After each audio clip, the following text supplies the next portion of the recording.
హైదరాబాద్ నగరంలో రివ్యూ చేసి ఎక్కడ డ్రింకింగ్ వాటర్ సమస్య రాకుండా 24 hours డాష్ బోర్డ్ పెట్టి రివ్యూ చేసుకుంటా మంచినీళ్ళు అందించే కార్యక్రమం చేస్తాను. అయినా కానీ కొద్దిమంది కావాలని పెద్ద మనుషులు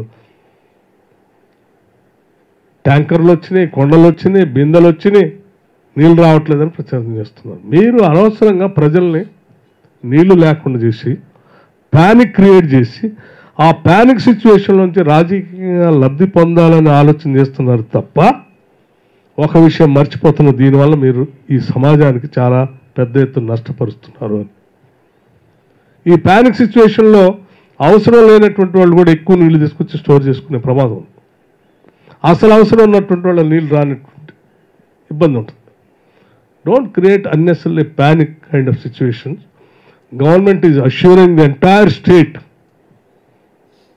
ఎక్కడా డ్రింకింగ్ వాటర్ సమస్య రానివ్వం, మీకు సంపూర్ణంగా నీళ్ళు అందించే కార్యక్రమం కోసం కావాల్సిన ప్రణాళికని ఇప్పటికే సెక్రటేరియట్లో రాష్ట్ర ముఖ్యమంత్రి గారి ఆధ్వర్యంలో మేమందరం కూర్చొని రివ్యూ చేసి కావాల్సిన డైరెక్షన్స్ అన్నీ ఇచ్చాం. ఏ ఇబ్బంది లేదు. డెఫినెట్గా మేము ఆశిస్తున్నాం, మేము వచ్చిన తర్వాత వచ్చే ఋతుపవనాలు రేపు జూన్ మాసంలో వస్తాయి. మీ సమయంలో మీ పుణ్య కార్యక్రమాల వల్ల ఋతుపవనాలు సరే ఎందుకో దూరం అయిపోయి ఆ ప్రకృతి మీకు చేసింది.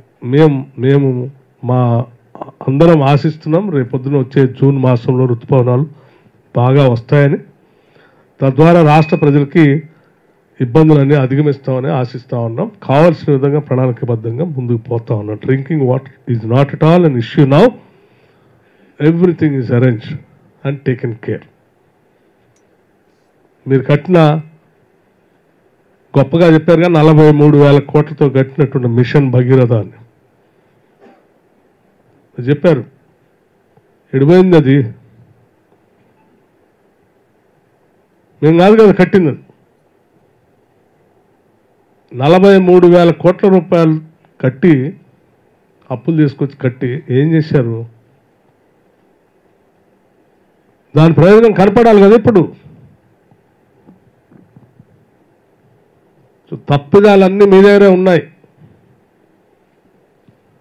అయినా కానీ ఆ ఇబ్బందుల్ని ప్రజల మీద పడకుండా మేము జాగ్రత్త పడుతూ కావాల్సిన విధంగా ఏర్పాటు చేస్తూ ఉన్నాం.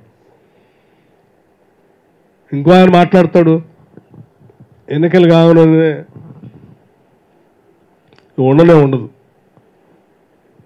ఉండదని. అంటే ఏం చెప్దామని?